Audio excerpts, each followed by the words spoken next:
श्री स्वामी समर्थ. नमस्कार भगिनींनो आणि बंधींनो, तुम्ही रोज देवापुढे दिवा लावता का? आणि दिवा विझल्यावर नंतर उरलेली अर्धवट जळलेली वात सरळ कचऱ्यात टाकता का? जर तुमचे उत्तर हो असेल तर आजचा हा व्हिडिओ शेवटपर्यंत नक्की बघा, कारण अनेक घरामध्ये नकळतपणे एक चूक होते असते की ती चूक म्हणजे देवाकार्यात वापरलेली वात सामान्य कचऱ्यासारखी फेकून देणे. पण आपल्या संस्कृतीत आणि परंपरेत देवासाठी वापरलेले प्रत्येक वस्तूला विशेष महत्त्व दिले गेले आहे.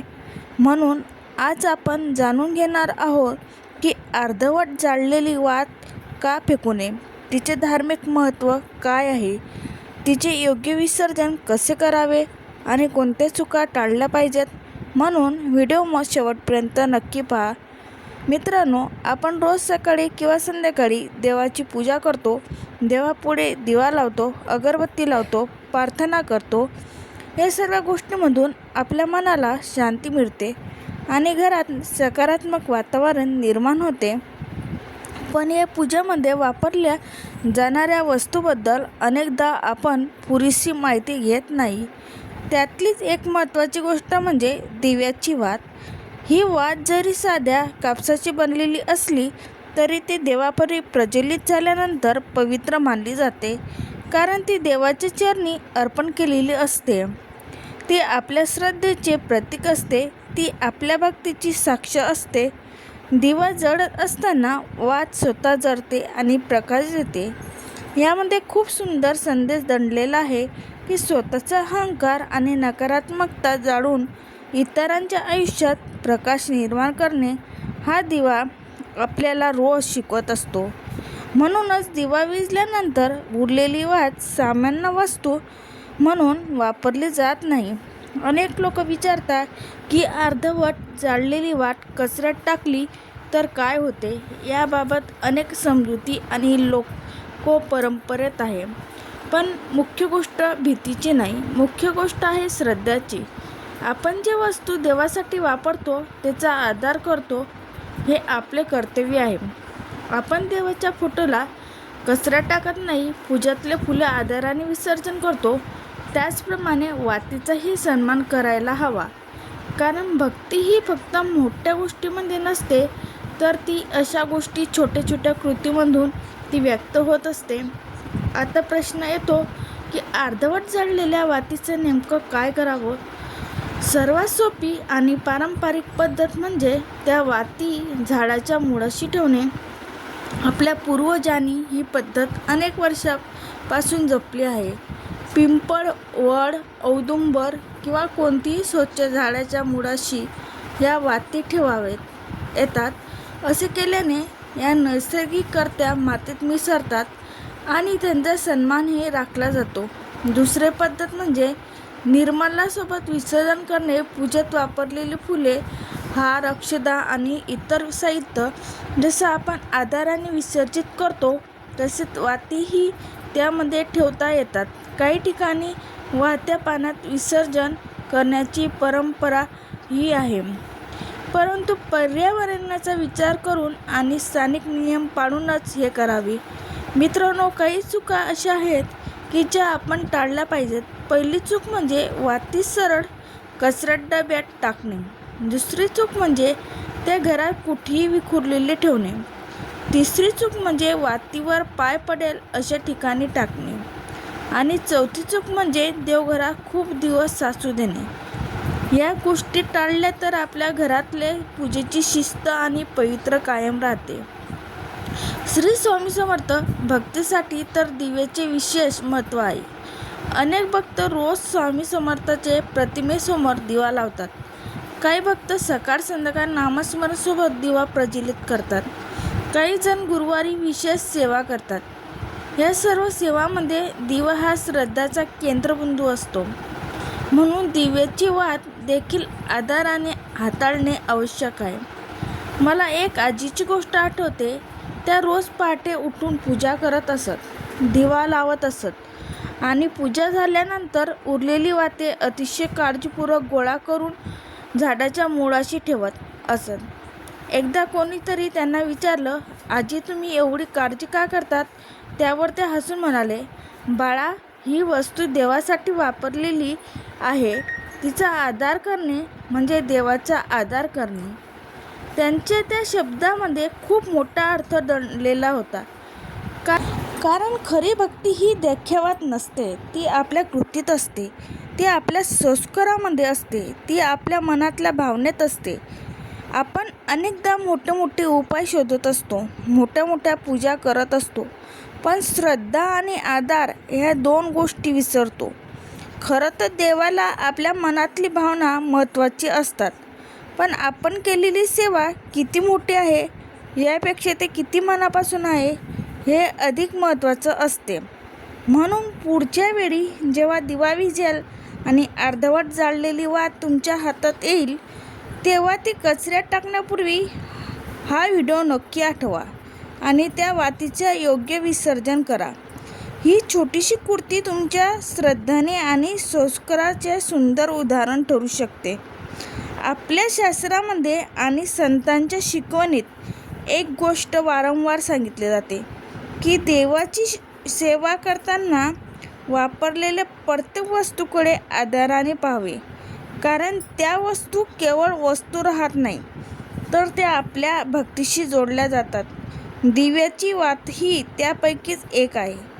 आपण अनेकदा पाहतो की काही लोक दिवा लावतात, खूप श्रद्धा ठेवतात, दिवा लावताना हात जोडतात, प्रार्थना करतात आणि देवाकडे मनातली इच्छा व्यक्त करतात, पण दिवा विझल्यानंतर त्याच्या वातीकडे दुर्लक्ष करतात.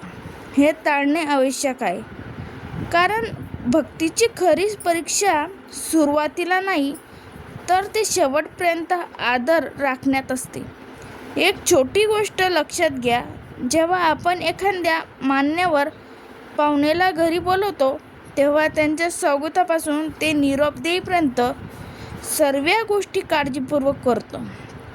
त्याचप्रमाणे देवासाठी वापरलेल्या वस्तूचे आदरही सुरुवातीपासून शेवटपर्यंत केला पाहिजे.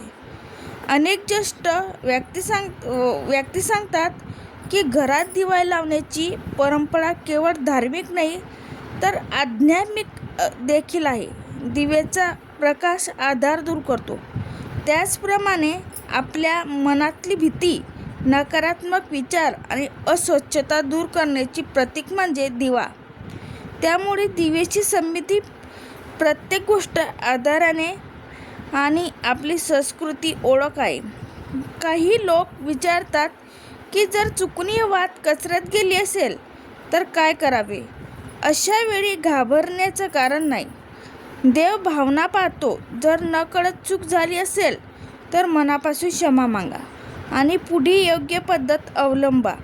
श्रद्धा ही भीतीवर नाही, तर प्रेम आणि आदरावर आधारित असते. आपल्या घरातल्या लहान मुलांना देखील या गोष्टी शिकवणे आवश्यक आहे. आजच्या काळात अनेक परंपरा हळूहळू विस्मरतीत जात आहेत, पण जर आपण मुलांना पूजेचं महत्त्व आणि पूजेत वापरलेल्या वस्तूचा आदर शिकवला, तर आपल्या संस्कृतीचे ज्ञान पुढील पिढीपर्यंत पोहोचेल. तेव्हा एखादे मूल विचारते की ही वात का जपून ठेवायची, तेव्हा त्याला प्रेमाने सांगा की ही देवासाठी वापरलेली आहे, त्यामुळे तिचा आदर करणे म्हणजे आपल्या संस्काराचा आदर करणे आहे. अशा छोट्या गोष्टी मुलांच्या मनावर खोल परिणाम करतात. अनेक घरांमध्ये रोज तुपाचा किंवा तेलाचा दिवा लावला जातो.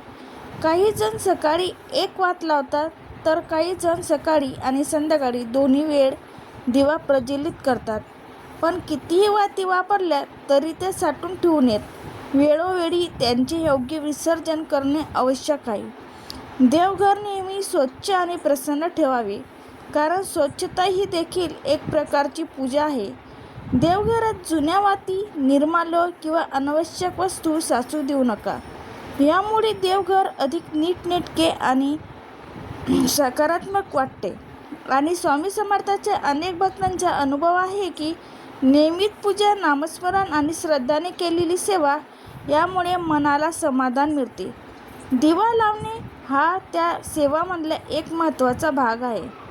त्यामुळे दिव्याच्या वातीचे सन्मान करणे ही देखील सेवाच मानली जाते. लक्षात ठेवा, देवाला सोन्या चांदीची वस्तूची गरज नसते. देवाला हवी असते ती शुद्ध भावना.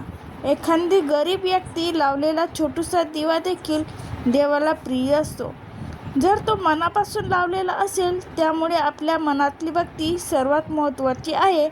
आजपासून आपण एक छोटा संकल्प करूया. देवासाठी वापरलेले कोणतीही वस्तूचा अपमान करणार नाही. पूजातले फुलं असावेत, अक्षदा असावेत किंवा दिवाची वात असो, प्रत्येक गोष्टीचा आदर करूया. कारण अशा छोट्या गोष्टींमधूनच आपल्या संस्काराची ओळख निर्माण होते. कदाचित ही माहिती काही लोकांना साधी वाटेल, पण अशा साध्या साध्या गोष्टी आपल्या संस्कृतीला जिवंत ठेवतात.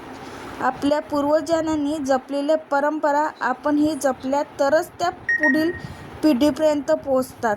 म्हणून मित्रांनो, पुढच्या वेळी दिवा विझल्यानंतर उरलेली वात दिसली तर तिच्याकडे केवळ जाळलेला कापूस म्हणून पाहू नका. ती तुमची श्रद्धेची साक्ष आहे, तुमच्या भक्तीची प्रतीक आहे आणि देवप्राप्ती असलेले आदराची आठवण आहे. ही माहिती तुम्हाला उपयुक्त वाटली असेल तर ते आपल्या कुटुंबातल्या सदस्यांना आणि इतर भक्तांना नक्की सांगा. कारण चांगली माहिती जितकी जास्त लोकांपर्यंत पोहोचते तितका तिचा फायदा अधिक होतो.